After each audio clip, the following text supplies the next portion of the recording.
The sound of TH.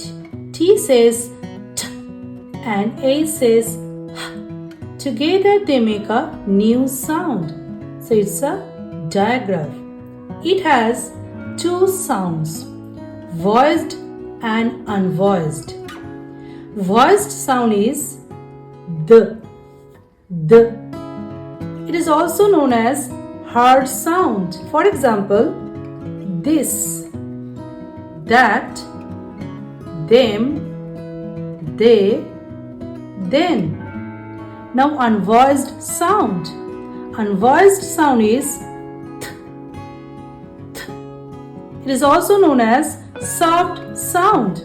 For example, thick, thing, three, thank, thin, thread.